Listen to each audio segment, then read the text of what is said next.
Here now is Lisa Bell and Candace Campos with Florida Foodie. Sponsored by Light Orlando, delivering hope together. Today we are joined by a guest who is a former community activist, still pretty involved in the community, but turned bar restaurant owner who's now dealing with a whole lot of construction issues. Yeah, got a lot of growing pains here in Central Florida, so we're so happy to join by Jason Lambert, owner of the Hamburg Lamb, Little Lamb Catering, and his new Jack and Honey's. Welcome. Thank you very much. Glad to be here. We sat down and we talked at the Hamburg Lamb, which feels like ages ago, back during 2020, and I just remember you were pivoting every day, every week was a new obstacle, a new change. I mean, how has it been since 2020 and now That's 2024? a great question. So 2020 and 2021, during the pandemic and trying to survive through the pandemic, right, I thought were the roughest years we'd ever have to face.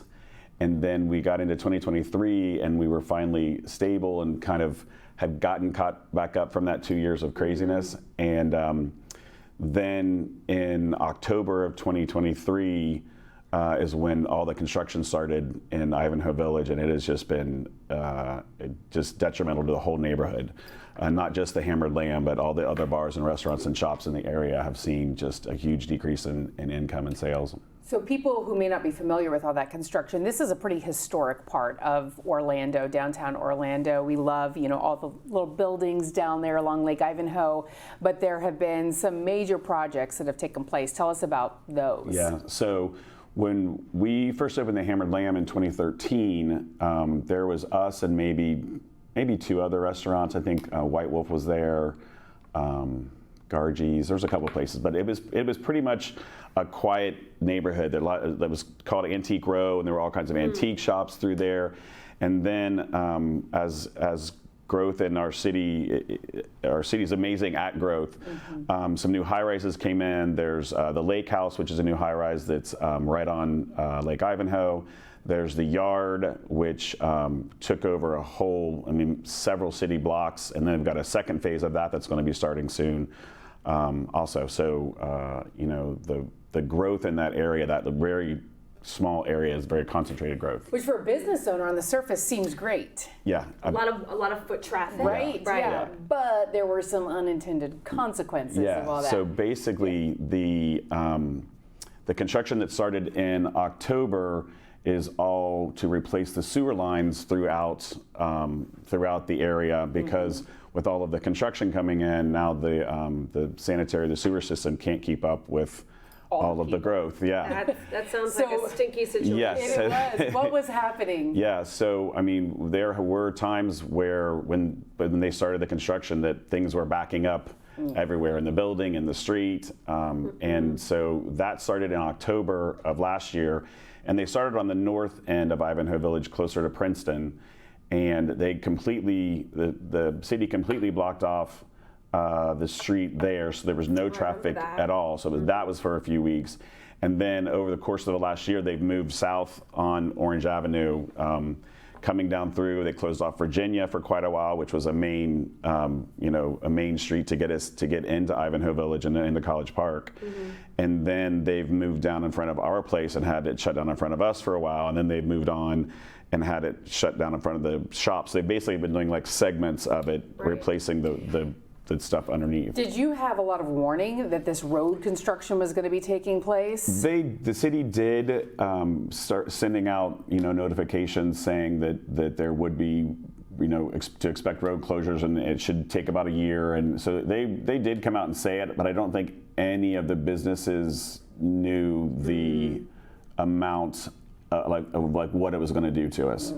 And talking to all the business owners from Lucky Lure to Gnarly Barley, the shops beside us. I don't know if you've been into Maffrey's, Good Goods, and Air Home Store. There's a lot of like nice little small family-owned shops, and they're all struggling because what has ended up happening. There's been so much construction there, and that it's always moving around that people are just even trying to, they're just avoiding the area because they don't know how to get in to support local businesses. And so the fact that they don't know how to get in, and most of the parking on the street has been taken out for the construction. There you go. So there's really nowhere to go. So how have you guys as business owners pivoted during this time to try and stay afloat? We've been struggling a lot. I mean, you know, I don't know that we've pivoted very well, at least us personally. We've definitely been doing more catering now. I know we own a catering company that we do out from Hammer Lamb's Kitchen, and we've just been trying to book events and trying to, you know, cash in favors with organizations that we've done a lot of work with, and we've helped a lot of charities, and so we've done a lot of asking back to be like, hey, you know, can you throw an event here? Can you just help support us so we can get through this? Because it's really, you know, there's, like I was saying, in 2023 we were having a record year, busiest year we would ever had, setting like monthly records. And then the construction started, and now we're down anywhere from 30 to 50% a week from where we were last year. And if you know anything about the restaurant business, so the profit's completely gone, and we've been losing money week after week. Is there an end in sight to this construction? Well, they're saying this portion of it, or the city's saying this portion of it should be done within the next 2 months, I think. Okay, that sounds positive. But then the word on the street is they're going to be starting kind of a restructuring of the street, and they want to make it more walkable and more safer for traffic, and they want to put like a median down the middle. They want to put raised crosswalks in. You know, and they do want to put additional parking on the lakeside. So they're kind of doing the infrastructure underneath now, but then they're going to be coming right back around and doing a whole another part, and I haven't heard how long that's going to be. I mean, the problem is that by the time that's all said and done, there's not going to be any shops and restaurants to walk to and things like that. So, for anyone who doesn't know, what is Hammered Lamb known for? You guys, I feel like, are iconic here in Orlando. But for anyone who might not know the scene just yet, so most importantly, I'd say number one, we're known for our train shots. The train goes by right behind us. We have a really large patio, and the train goes right by, and you see it. So when we first opened, there was just the CSX, the cargo line that ran like once a day, and then there was the Amtrak that ran like once a day. So it was like, you know, maybe like twice a day. Yeah. It was a little fun little thing. But then the city rolled out Sunrail. Yeah. So that runs every half an hour during our happy hour. So pretty much every half an hour, everybody gets a free shot. And we kind of are known for that. Yeah. On the food side, I would say we've got some great wings. We do wings, quesadillas. I mean, I'd say we have good bar food. Yeah. And we do a great brunch on Saturday and Sunday. We have a big Bloody Mary bar that we've had to kind of award-winning Bloody Mary bar. 8 years. In Orlando Weekly, we've won Best Bloody Mary for the last 8 years. And part of that is because if you haven't been, you have basically a buffet of toppings for your Bloody Mary. Yeah. And we had to change it. Used to be out for everyone to get, and then COVID happened. So now you feel a lot of sheep, but we have it all set up for people who can still see it. But we have a bartender putting it all together for you. So that probably do it nicer than what we would be putting on top. So obviously your last name is Lambert. How did you come up with the name Hammered Lamb? So I've always had, it's a great question, I've always had some sort of lamb nickname, Lambo, Lambertini, I've always had some nickname. I like Lambertini. If you ever open a martini bar. Lambertini? Yeah. So we were out one night drinking, and I had just signed the lease on the location. I was out with some friends, and a friend of mine said you should call it the Hammered Lamb, and that just kind of stuck. Yeah. It's just me out drinking, and that's kind of and that's kind of the vibe. We wanted to be just like a fun neighborhood, pub that you can come and have some. Originally, when we first opened, we weren't even going to do food, but we had a small kitchen there, and now food has grown into such a big part of it. But we literally had, I think we had like 4 items on our food menu when we opened, and now we've got, we do brunch on Saturdays and Sundays, and we're usually on before the construction, we were on a wait every day. On Saturdays and Sundays for brunch, and a lot of times in the evening. But it's your catering company is not Hammered Lamb Catering. Correct, so we started when we were doing it. That was just Hammered Lamb Catering, and we were doing a wedding, and we had a mother-in-law that did not think that the Hammered Lamb should be catering a wedding. So that's when Little Lamb Catering was born. Little lamb. Little sweet lamb. Yeah. Yeah, that's how that happened. Oh, that's funny. And then you also now have a Jack and Honey's, which is kind of around the corner-ish. Yep. Tell us about that. Love that name too. Thank you. That's named after my grandparents, Jack and Honey. They owned a restaurant. That's a great couple name. Yeah. Mm-hmm. That's like an Instagram. Like if they had an Instagram, that would be a great clothing line. Yeah, that too. Yeah, they owned a restaurant when I was a little kid, and I can remember being, back behind the bar, like washing glasses and stuff like that, just memories of that. And so I kind of wanted to, pay some respect to my grandparents, and so that's kind of how the name came about. And we opened in October of last year, right when construction was starting, and just added some fuel to the fire of trying to make things work. But we're kind of trying to be a modern style diner. We're doing brunch 7 days a week, mimosa specials and sangria specials all the time, and then we still have sandwiches, salads, appetizers. And we're in the old space where 808 used to be, and before it was 808, it was Dexter's for 30. In Thornton Park. In Thornton Park, yeah. And it's kind of full circle for me because Dexter's was the first place that I worked in downtown Orlando as a server and a bartender back in the 90s. And when I first moved to Orlando, so it was when the space became available, I was like, I really want that space because that's kind of where I got my start. And it's really that building's where I met so many people that enabled me to get to the point where I was able to buy, the restaurants that I've had over all the years. So. Now, a lot of your work, though, has also come with a side of activism. So tell us about that. Why has that been important to you, and what are some of the causes that you're most passionate about? I'd say that's probably the biggest thing for me about owning my own business is to be able to give back to the community. And I think it's a two-way street. We give back to the community, and then the community comes in and supports us. And so by going out and donating your time or your money or your energy or location or food to local charities, you feel good about it, they feel good about it, and it's great for the community. I know a lot of my employees who are younger in their 20s and don't really know a lot about that yet, or they're college students and stuff, and they see what we're doing for the community, and it kind of inspires them to get more involved with stuff. I'm also politically involved too, and so we do a lot of political fundraisers, and a lot of the younger generation, although I think a lot more of them are active than they used to be, it's good to get them involved in the political process too, as crazy as that is. So. Yeah, and it runs a spectrum of the organizations you support, everything I know from Orlando Babe Ruth to local schools to all different groups. Yeah, we try to support everything that makes sense for us in the area. When Pulse happened, we were one of the first organizations to come, and we raised, like 3 days after Pulse happened, we raised $40,000 for their employees at the time that still had a story about that too. Yeah, we still had their cell phones, their keys, everything were still inside the crime scene, and so they had nothing, and so we did a fundraiser on that Wednesday following, and we raised about $40,000 in 3 hours.